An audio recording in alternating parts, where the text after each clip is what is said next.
is an intangible things we cannot see, we cannot hear. So they see the people itself. If the people is good, so the party. So basically, the way how I carry myself to my friends in the opposition parties, basically reflect the parties, which means that in a sense that in giving good idea, in giving intellectual input to them, in giving facts and figures to them. So basically, they will accept that. If we completely thrown their statement out of the trash, so it won't be much difference in UMNO. They will see that just another members without any facts and figures. Because the thing is, there's a differences between information and knowledge. If you have information, you can diffuse the information, whether it is false or true. But if you don't have any knowledge, you just absorb whatever information that you have. So basically, this is what I've been trying to do with my friends. I don't say that, oh, UMNO is good, UMNO is that, UMNO is far better compared to the opposition. No. What I try to say that at least we have done something for the nation and for the betterment of the Malaysia as well, compared to the rest, which can only be known as the armchair critics only. Can I add to that? Okay, sure. My opinion on this is the opposition knows that they can't make it.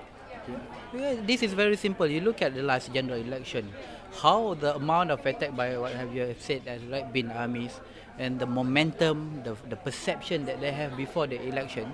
But the results, when the results come in, you can still see that when it comes to election, actually the general pools of the electorates are really, they do see who's actually deliver the thoughts and who is actually just talking rubbish. I think this is key point. Do you think so? That sense? Oh, well, yeah, because at the end of the day, the results is what matters. They can say anything. They can say that, they won by popular vote. But like what Najib said, what matters is, who won the majority. That this first across the post, yes. But what if one of these days there is a constitutional change, election is done on a direct basis, one person, one vote, and you go for popular vote rather than a parliamentary divisions. But I would think that the way you campaign, the way you cut across to the voters would be thoroughly different. Right now, you're going on one parliamentary seat, this amount of manpower, this amount of resources. But now you're talking about the whole of Malaysia. How would you think, if this scenario happens, how would UMNO act to maintain its supremacy? UMNO has detected that pattern a long time ago. And if you look at the history of UMNO, it is very clear to us that UMNO has a mechanism to actually react to even the worst scenario. We look at what happened in 1988 when the whole UMNO was being abandoned. By the court, yes. Yes, it was abandoned, and the reaction of the people, the need of the people at that time is to form a new UMNO. We have whatever the concept of voting that we are talking about, we cannot miss out the point that UMNO is the only relevant representative for the people for the Malay people. They don't have any more choice. Yes, there are a few more names, but on real practice, UMNO is the only one. So what I can see from here, what UMNO need to do is just to make sure that they have become more reactive to the needs of the people. The more to maintain the basic support by whatever man, I think it is alright. But if they can do much better if they become responsive to the need, and then people will just give more and more support. Can I comment on that? Yeah. I would like to add further on that. If wherever the situation of the one single vote happens, I believe that UMNO needs to strengthen their base. For instance, the grassroots, because how many members we have? Over 3 million. And then how many branches we have? 13,000. 21,000 updated now. Yes, latest figure. Yes. So nearly 20,000. So basically, except Sarawak.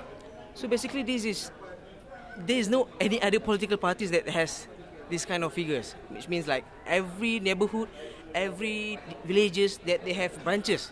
So I believe if we strengthen at the grassroots level, one single vote, two single vote, or any vote, we can settle with that. Yeah.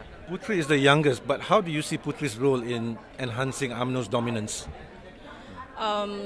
I think the most important thing about Putri is that Putri is the platform for young people to actually sharpen their leadership skills. It's a platform for those who are interested to be involved actively in politics. So I guess Putri is very much important because we are the ones who are responsible to get support from these young people, to make them feel that, you know, this is where you have a place here, okay? Because at one time, politics used to be associated with the older group of people, but nowadays everyone wants to be involved in politics. Everyone has something to say, but they're not, you know, saying it at the right channel or right platform. They go all noisy only on Facebook, and then they get really emotional, and yeah, that's it. They don't go through the right channel, right platform. So might as well, you know, join and let your voice be heard, let your opinions be heard. Okay, thank you. But are we 20 minutes? 5 minutes. Okay, one last question. How are you going to tackle the issue of people like, say, the troika of Anwar Ibrahim, Lim Guan Eng, and Haji Hadi? These are very potent forces that UMNO has to fight. And it would seem that very little collaborative support can be gained from Barisan's partners in MCA, Gerakan, or even MIC, because they are so weak, other than the ones in Sabah and Sarawak. So how are you going to go? You think you can go on your own, or you still need the help of your partners? The value of the coalition of Barisan Nasional lies within the principle working together to actually develop this beautiful nation. And when the concept of Barisan Nasional is we did not cheat the voters, the people of Malaysia. We have a partnership. We offer this partnership, and we want to actually manage the country the same way, in the same principle, in harmony. Maybe at this point of time, some of the members of the Barisan are a bit weak, or they need some help, or they are in trouble. But that doesn't change the principal basis of the coalition. We work together, we discussing behind doors with sensitive issues, and we are actually at par and the same principle to serve the people of Malaysia. On the contrast, you can see, while one party who is saying that I'm going to establish an Islamic country, at the same time, just a good friend, remember, they might be just celebrating birthday together. I say, excuse me, so you're over my dead body. This is, for me, I would love to use the word cheating. And when the cheating happened at the principal level, this is totally unacceptable. This is what I predict that become the main pattern of the voters. When it comes to voting and when it comes to selection of leader that is going to lead you, people will look at this principle. Can I trust you? If between both of the coalition you can clearly see the difference, you are struggling to find common, principle among yourself, I'm sorry, I will choose BS. I would have chosen hypocritical. I've written about it many, many times. Yeah, okay. What do you think? In this lesson? With this issue, I believe that it was reflective to the party. Malay should lead, but not rule by force. So basically, the UMNO itself in the coalition, we have to lead by example, so that the rest of the compromise parties will back up and collaborate together and instill the strength that have been guided us since 1957. So only with that, with the help of the members, we can go against this coalition. Because I believe that even with the basis foundation which is stated by the panel,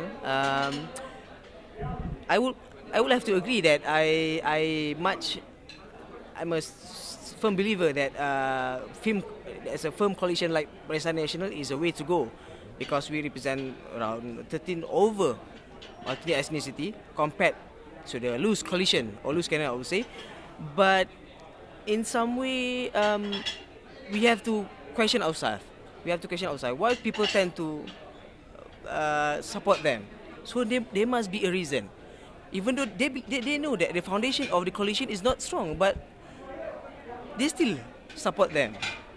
So UMNO have to think out of the box, have to strategize new things, new approach, up to date, relevant to the people.